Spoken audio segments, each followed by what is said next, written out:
السلام علیکم ورحمۃ اللہ وبرکاتہ۔ الحمدللہ کل ہم لوگوں کے سامنے سورہ احزاب کی تلاوت کی گئی۔ سورہ احزاب میں نے کل جیسا بتایا تھا کہ احزاب کہا جاتا ہے غزوۃ الاحزاب، یعنی جنگ احزاب جنگ خندق کا دوسرا نام ہے، کہ جب مکہ اور سارے جتنے کفار اس وقت زمانے کے تھے سارے جمع ہو کر مسلمانوں پر حملہ کرنے مدینہ آئے تھے، تو اس میں اللہ رب العالمین نے سورت کے اندر کئی احکامات کو بیان کیا ہے، کیونکہ اس وقت پر اللہ تعالیٰ نے کئی حکموں کو نازل کیا تھا، جس میں پہلی چیز جو آج 22ویں پارے میں ہمارے سامنے تلاوت کی گئی، اللہ تعالیٰ ارشاد فرماتا ہے آیت نمبر 32 کے اندر، یا نساء النبی، اے نبی کی بیویوں، یعنی اللہ کے نبی وسلم کی بیویوں سے خطاب کیا جا رہا ہے، تم عام عورتوں کی طرح نہیں ہو، اگر تم اللہ تعالیٰ سے ڈرتی ہو تو تم عام عورتوں کی طرح نہیں ہو، تو تمہارے اوپر احکامات کیا ہے، فلا تخضعن بالقول، تم لوگ جب لوگوں سے بات کرو تو باتوں کے اندر بہت زیادہ نرمی والا، یعنی ایسا انداز مت اپناؤ، فیطمع الذی فی قلبہ مرض، کہ اگر سامنے بات کرنے والے کے دل کے اندر کوئی برائی ہو تو تمہارے بات چیت کے انداز سے وہ اور زیادہ برائی میں مبتلا ہو جائے۔ یعنی یہ دیکھیے صرف حکم یہ ہے کہ کہا گرچہ اللہ کے نبی کی بیوی کو جا رہا ہے، لیکن یہ کائنات کی ساری عورتوں کے لیے کہ جب کسی مرد یعنی غیر محرم سے اگر بات کرنی ہو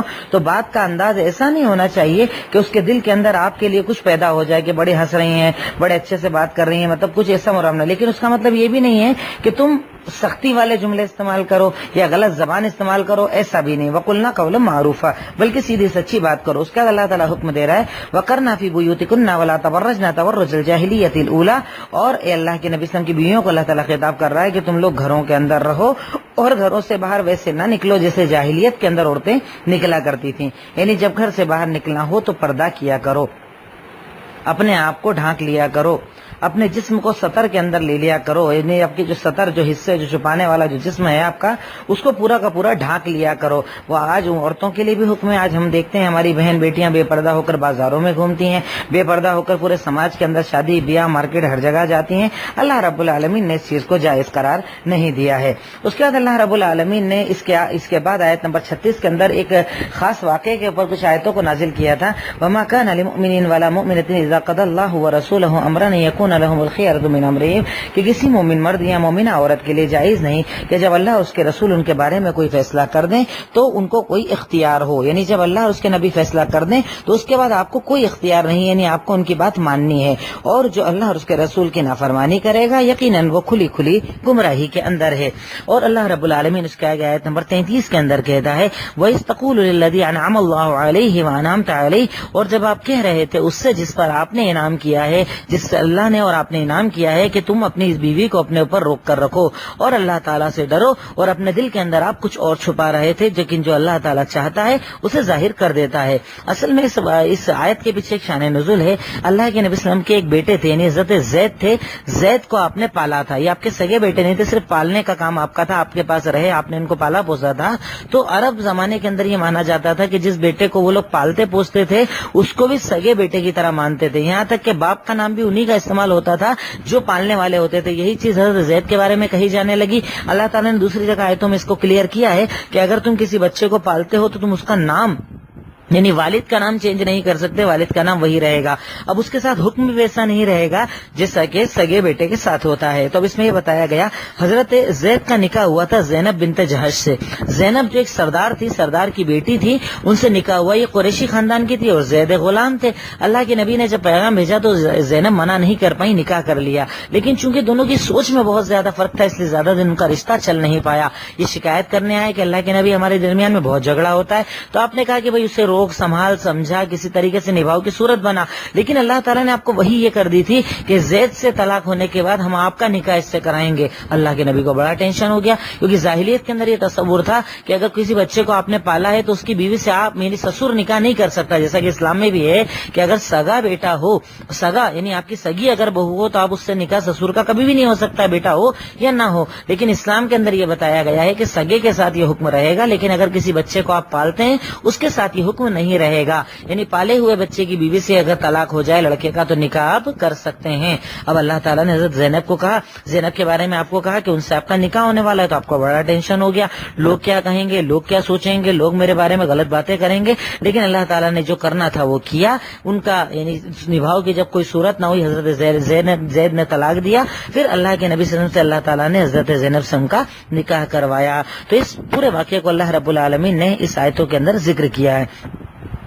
اس کے بعد اللہ رب العالمین نے کچھ عدت کے احکامات کو ذکر کیا کہ وہ عورتیں جس سے اگر تمہاری شادی ہوتی ہے اور ملاقات نہ ہو، یعنی بس نکاح ہوا اور طلاق ہو جائے، یعنی کہ تم آپس میں ساتھ نہ رہے ہو، تو اس صورت کے اندر عورت کو عدت نہیں گزارنا ہوگی، بلکہ بس ڈائریکٹ یعنی وہ آزاد ہو جائے گی، عدت کی ضرورت نہیں ہوگی۔ اس کے بعد اللہ رب العالمین نے کچھ مہاجرہ عورتوں کے احکامات کو بیان کیا، کچھ پردے کے مسائل کو بیان کیا۔ پھر اس کے بعد اسی سورہ احزاب کے اندر ایک اور مسئلہ بیان کیا گیا کہ جب مثال کے طور پر آپ کو کوئی دعوت دیتا ہے اپنے گھر کھانا کھانے کی، تو آدمی کو بہت زیادہ دیر کسی کے گھر میں نہیں بیٹھنا چاہیے۔ کئی بار ہوتا ہے کیا ہے کہ میزبان چاہتا ہے کہ بھئی اپنے کاموں میں لگے، آپ لوگ جاؤ تو وہ فری ہو اپنے کاموں میں لگے، لیکن ہمارے زیادہ دیر بیٹھنے کی وجہ سے اسے کبھی کبھی تکلیف ہوتی ہے۔ یہی معاملہ آپ کے ساتھ ہوا، اللہ تعالیٰ نے قرآن میں آیت نازل کی۔ ایک معاملہ تھا، آپ کے گھر میں ولیمہ تھا، آپ کا نکاح ہوا تھا، ولیمے کی دعوت تھی، صحابہ کرام کھانا بننے کے پہلے ہی آ گئے، اب کھانا بنا تب بھی وہ گھر میں بیٹھے رہے، کھانا کھانے کے بعد بات چیت میں لگ گئے۔ اللہ کے نبی شرما رہے تھے کہ میں کیسے بولوں، جبکہ آپ کو کوئی ضرورت تھی کہ وہ لوگ چلے جائیں،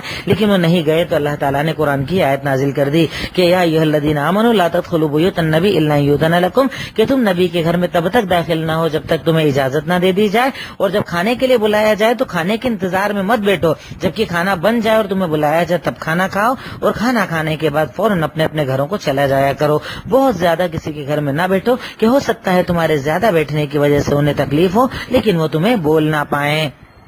اس کے بعد آیت نمبر 56 میں اللہ رب العالمین نے اللہ کے نبی محمد رسول اللہ صلی اللہ علیہ وسلم کا مقام اور مرتبہ بتایا۔ ان اللہ وملائکتہ یصلون علی النبی یا ایھا الذین آمنوا صلوا علیہ وسلموا تسلیما، یقیناً اللہ تعالیٰ اپنے نبی پر سلامتیاں نازل کرتا ہے، یقیناً فرشتے ان پر درود و سلامتی پڑھتے ہیں۔ اے مومنو، اے ایمان والو، تم اللہ کے نبی پر درود پڑھا کرو۔ اس آیت میں درود کی فضیلت پتہ چلتی ہے۔ یقیناً اللہ کے نبی نے یہاں تک ارشاد فرمایا کہ ہر وہ دعا جس دعا میں درود نہ پڑھی جائے اللہ تعالیٰ اس دعا کو قبول نہیں کرتا۔ یہ درود ہی کا مقام ہے کہ درود سے محبت کرنا ایمان کی دلیل ہے، آپ کے نام پر درود پڑھنا ایمان کی دلیل ہے۔ اگر کوئی درود نہ پڑھے تو یقیناً وہ بہت بڑا کنجوس ہے، جیسا کہ اللہ کے نبی نے کہا۔ اس کے بعد اللہ کے نبی صلی اللہ علیہ وسلم کو اللہ تعالیٰ آگے ارشاد فرماتا ہے پردے کے احکامات کو بتاتے ہوئے، یا ایھا النبی کل ازواجک و بناتک نساء المؤمنین، اے محمد الرسول اللہ صلی اللہ علیہ وسلم، آپ اب سب سے پہلے اپنی بیویوں سے،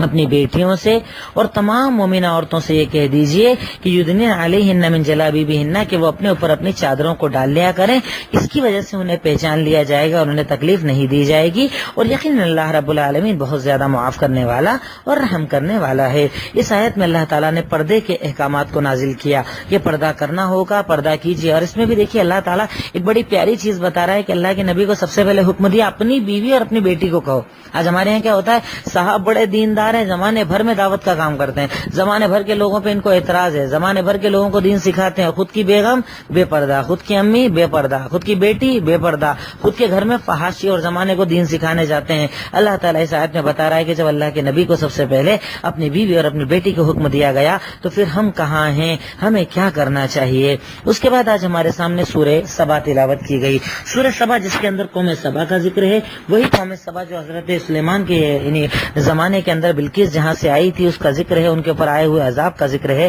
اللہ رب العالمین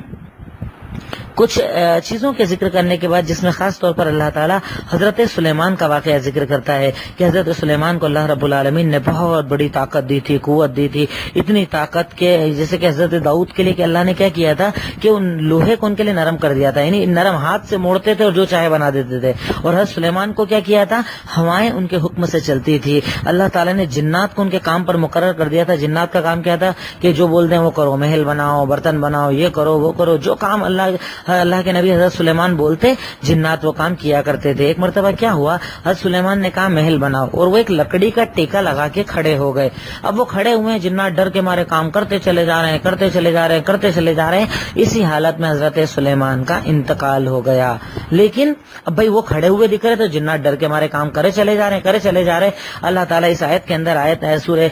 سبا کی آیت نمبر 14 کے اندر کہتا ہے کہ جنات برابر کام کرتے رہے، اور کس چیز نے بتایا، اللہ تعالیٰ نے ان کی لکڑی کو دیمک لگائی، دیمک لگنے کی وجہ سے لکڑی سڑی اور وہ جیسے ہی گرے تب جنات کو یہ پتا چلا کہ حضرت سلیمان کا انتقال ہو گیا۔ تب جنہوں نے بڑا افسوس کیا کہ اگر ہم لوگ غیب کے جاننے والے ہوتے تو اس عذاب کے اندر باقی نہ رہتے، یعنی اتنے دنوں تک کام نہیں کرنا پڑتا اگر پہلے ہی پتا چل جاتا کہ حضرت سلیمان کا انتقال ہو گیا۔ تو اس آیت سے بھی پتا چلتا ہے کہ جنات غیب کو نہیں جانتے ہیں، جنات کو بھی اللہ رب العالمین نے غیب کا علم نہیں دیا ہے، غیب کا جاننے والا صرف اور صرف اللہ رب العالمین ہے۔ اس کے بعد اللہ آج ہمارے سامنے سورہ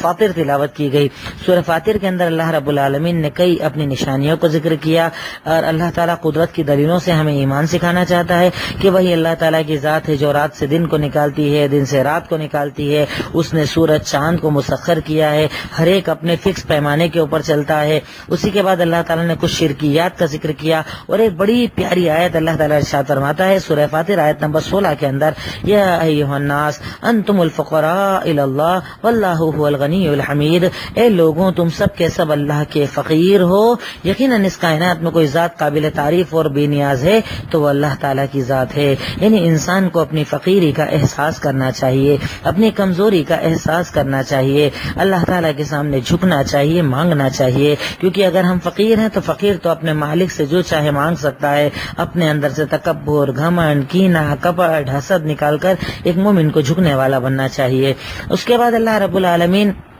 جہنمیوں کا ذکر کرتے ہوئے اسی سورہ فاطر کی آیت نمبر 26 کے اندر ارشاد فرماتا ہے کہ والذین کفروا، وہ ان لوگ جنہوں نے انکار کیا ان کے لیے جہنم کی آگ ہے۔ لیکن وہ آگ کیسی ہوگی جانتے ہیں آپ؟ اس میں عذاب اللہ کہتا ہے لا یقضی علیہم فیموتوا، ایسا نہیں ہوگا کہ آگ میں ڈالیں اور وہ مر جائیں گے اور نہ ان پر عذاب کم کیا جائے گا، یعنی برابر زندہ رہیں گے اور عذاب کو چکھتے رہیں گے، جیسا کہ دوسری آیت میں آتا ہے کلما نضجت جلودہم بدلناہم جلودا غیرہا لیذوقوا العذاب، کہ جیسے جیسے ان کی چمڑی جلتی جائے گی ہم نئی چمڑی لگاتے چلے جائیں گے۔ یعنی چمڑی کے جلد ہوتا کیا، ڈاکٹر سے اگر آپ پوچھے تو وہ آپ کو بتائیں گے کہ ہماری چمڑی یعنی اسکن کے اندر اللہ رب العالمین نے سینس ایسا دیا ہے کہ وہ ہمیں گرم ٹھنڈے کا احساس بتاتی ہے۔ یعنی جیسے آپ ہاتھ لگاتے گرم ہاتھ ہٹا لیتے ہیں، ٹھنڈا ہاتھ ہٹا لیتے ہیں، تو یہ سینس کہاں سے آتا ہے؟ یہ ہماری اسکن کے اندر ہوتا ہے۔ تو اسکن اگر ایک مرتبہ جل جائے، یعنی پورا اگر چمڑا اوپر کا ایک بار جل جائے، اب دوبارہ اگر وہ جلے گا تو اس کو جلن کم محسوس ہوگی۔ اللہ تعالیٰ کہتا ہے کہ دیکھو میں جہنم میں اتنا سخت عذاب دوں گا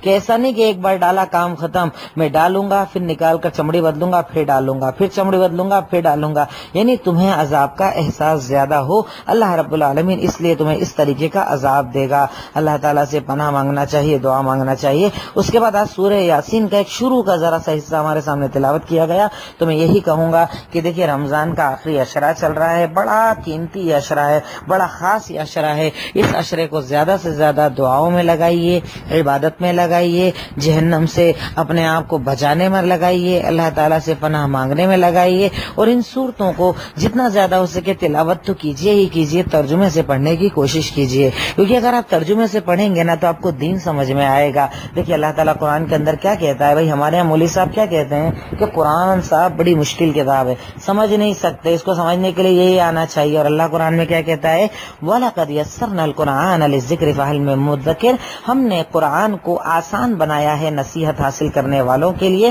ہے کوئی پڑھنے والا؟ اور اب دیکھتے ہیں کہ دیکھیے پورے ہندوستان کے اندر نہیں بلکہ پوری دنیا کے اندر آپ کو کئی لوگ ایسے ملیں گے جو قرآن پڑھ کر مسلمان ہو جاتے ہیں۔ اب اس کو لاجیکلی سمجھیے کہ ایک مسلمان ہے جو بچپن سے اس کو الف با تا سا پڑھایا گیا، جمعہ میں اس نے قرآن سنا، تقریر میں اس نے قرآن سنا، گھر میں اماں کو قرآن پڑھتے ہوئے سنا، وہ ایک زمانے سے قرآن سے جڑا ہوا ہے، مولانا کہتے ہیں اس کو قرآن سمجھ میں نہیں آئے گا۔ اور ایک غیر مسلم آدمی جس نے کبھی قرآن پڑھا، نہ عربی پڑھی، نہ دین جانا، اچانک کسی نے اس کو انگلش، ہندی، اردو، عربی، مراٹھی میں قرآن دیا، وہ پڑھتا ہے، سمجھ میں آتا ہے، مسلمان ہو جاتا ہے۔ تو یقیناً جو اللہ کہتا ہے وہ بات سچی ہے۔ اللہ تعالیٰ کہتا ہے کہ ہم نے قرآن کو آسان بنایا پڑھنے والوں کے لیے، تو یہ قرآن آسان ہے، چاہے کوئی کہتا رہے مشکل ہے، لیکن اللہ نے اگر کہہ دیا کہ یہ آسان ہے تو آسان ہے۔ اور اس کے لیے آپ چاہیں تو سینکڑوں مثال اس دنیا کے اندر اپنے شہر میں دیکھ سکتے ہیں، کئی لوگ آپ کے سامنے ملیں گے جو غیر مسلم صرف قرآن کو پڑھ کر مسلمان ہوئے۔ تو یقیناً یہ کتاب دل لگانے والی ہے، یہ کتاب پڑھنے والی ہے، اس کتاب سے محبت کیجیے، کیونکہ اس کتاب کی محبت دنیا میں بھی کام آئے گی، آخرت میں بھی کام آئے گی، یہاں تک کہ قبر کے اندر بھی سفارشی بن کر آئے گی، میدان محشر میں بھی سفارشی بن کر آئے گی. یہی وہ قرآن کہ جس کے ہر حرف پر اللہ تعالیٰ نے 10 نیکیوں کا وعدہ کیا ہے. اور اللہ کے نبی نے کہا وما اقول لکم الف لام میم حرف، میں یہ نہیں کہتا کہ الف لام میم ایک حرف ہے، بلکہ میں کہتا ہوں کہ الف ایک حرف ہے، لام ایک حرف ہے، میم ایک حرف ہے. یعنی اگر کسی مومن نے کہا الف لام میم تو اسے 30 نیکی ملی عام دنوں میں. اور رمضان میں جب نیکیاں بڑھتی ہے تو کتنی؟ 300 3000 جتنی چاہے اللہ تعالیٰ اس کو بڑھاتا چلا جائے گا. تو قرآن کی خوب تلاوت کیجئے، قرآن آسان ہے، اس کو سمجھنے کی کوشش کیجئے، قرآن سے دل لگائیے، انشاءاللہ یہ قرآن آپ کو ہدایت کا راستہ دکھائے گا. آخر میں اللہ تعالیٰ سے دعا ہے الہی مولا رب العالمین، اے خالق مالک رحمان رحیم، اے غفور غفار، تو ہم تمام کی جائز تمناؤں کو پورا کر دے. اس قرآن کے پڑھنے سیکھنے سمجھنے کو قبول فرما لے. اے اللہ عذاب قبر اور عذاب جہنم سے نجات دے کر ہمیں جنت الفردوس میں جگہ عطا فرما. اے اللہ ہم تیرے محتاج، تیرے فقیر ہیں، اپنے ان بندوں پر، ہم فقیروں پر رحم فرما.